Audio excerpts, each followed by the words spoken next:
To whom should you listen for communication advice? How to choose a suitable communication coach. Hello and welcome to Communication Psychology and HR. My name is Gerhard. I'm a psychologist from Hamburg, Germany, specialized in work and organization psychology and more specifically in intercultural, international and multilingual communication. I'm based here in the Republic of Moldova in Southeastern Europe for almost 20 years. And I invite you to share insights, comments, general comments, questions, criticisms with me here in the comment section, or write me a personal letter or a message on LinkedIn or email. So how should you choose a communication trainer or coach for you personally or for your team? Of course, I may say, well, I, Gerhard, am the most suitable coach, but this is of course nonsense. And it's not nonsense because I wouldn't have an inflated ego. Everybody thinks he or she is more than average. There are numerous studies in social psychology. So if you ask, especially men, how good a driver are you above or below or just average? And a big majority of male drivers will think they are above average. This goes for many other questions, like how interesting as a person you are. So especially in the Western world where such research has been done, everybody thinks he is above average in at least several criteria. Now, we may assume that this holds also for how good a communicator are you. Now, how can we actually find a good communication coach and trainer? To my knowledge, there are two misconceptions. One misconception is that the trainer has to be perfect. He or she needs to be a perfect role model, a perfect communicator. And the second misconception is that they need to tell you exactly how to communicate, what exact words to use. Let's start with the first misconception. If we use in the business world the term trainer or coach, we may forget often that it comes from sports. Now, what characterizes a sports trainer? Not necessarily that he is more proficient than his trainees. It's evident, of course, in team sport. Most often the trainer is an older man, most often for soccer or European football, for example, a former player, and often he or she is a former world-class player. But at the moment of the training, he may be already 20 years out of playing himself. And even if he still plays, which we may suppose, because if it's passion, then probably people want to continue until old age to play amateur football or soccer. But of course, if he's training the national soccer team of France or Argentina or Brazil, then the actual players, his trainees, are physically and technically often much superior to the trainer himself. So this analogy should show you that to be successful as a trainer, you don't need to be necessarily better in what you are training others. But what is the value in a sports trainer if he is not better in actually playing football? Well, experience, and with experience comes also perspective. So younger players don't have the same experience, and he helps them put things into perspective, also emotionally.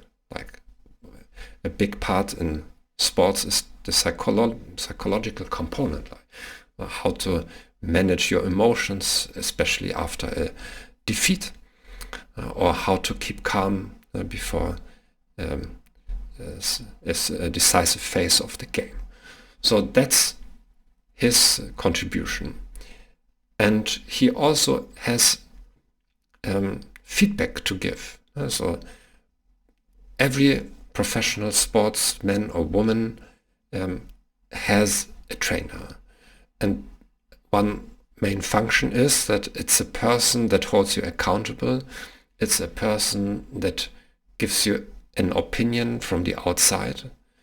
And even if you're a world champion in whatever sport you may like, you will always be looking for expert opinions. Sometimes you have 2 or 3 coaches. Now, the same goes for communication, because the basic problem as in sport as in communication is that when we are engaged in an activity, a game or a discussion, it's very difficult to see ourselves with the eyes of other people. So we may think we are very convincing, calm, but somebody outside sees things we don't observe because we have limited cognitive resources. We are focused on saying the right things, on understanding the other person, but we don't see the big picture. The same in a match, in a football game. So you see your physical surroundings, but you may not be focusing on what is going on behind your back or very far away on the corner of the field.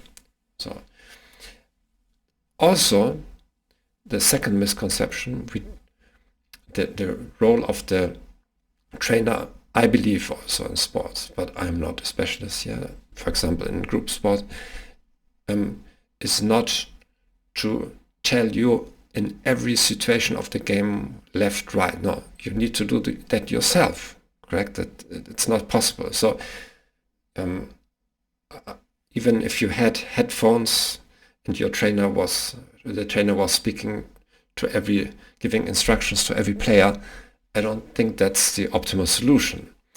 So a trainer helps you to prepare to make your own decisions, and he has a more systematic approach to preparing you for this.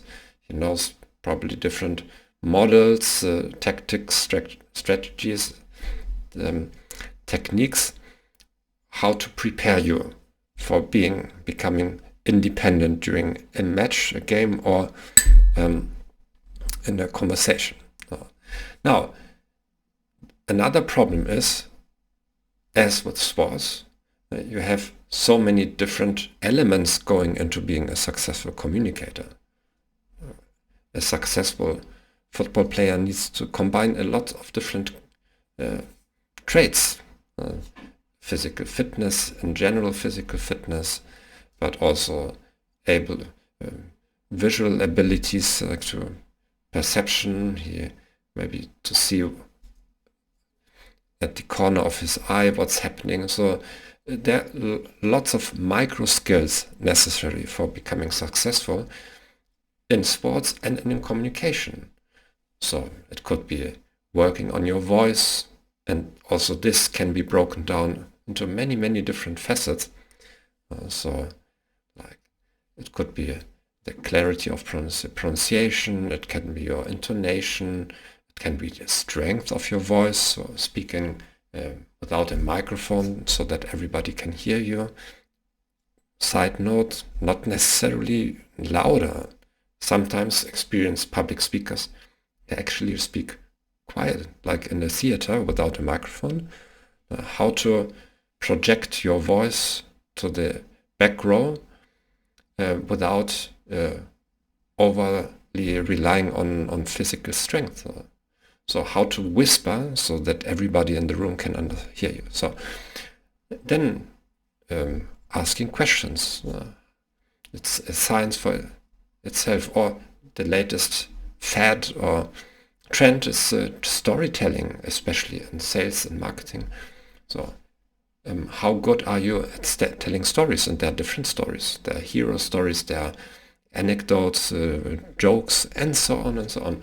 So communication is actually it's a bag full of small items, micro skills, that can be further broken into micro skills. And you need to make an assessment on which micro skills to focus, and also who would be the best person to help you with this.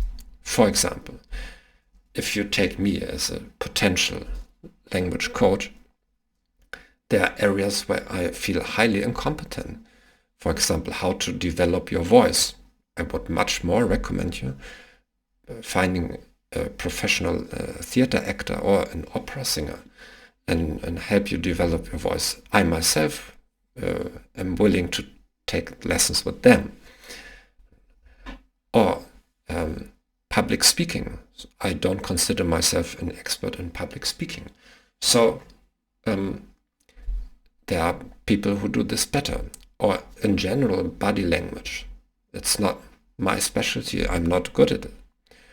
So I personally specialize more in conversation, difficult conversations, in understanding and better listening skills, and how to diffuse, how to uncover potential misunderstandings, how to solve communication mistakes. So this is a field where I feel more competent in.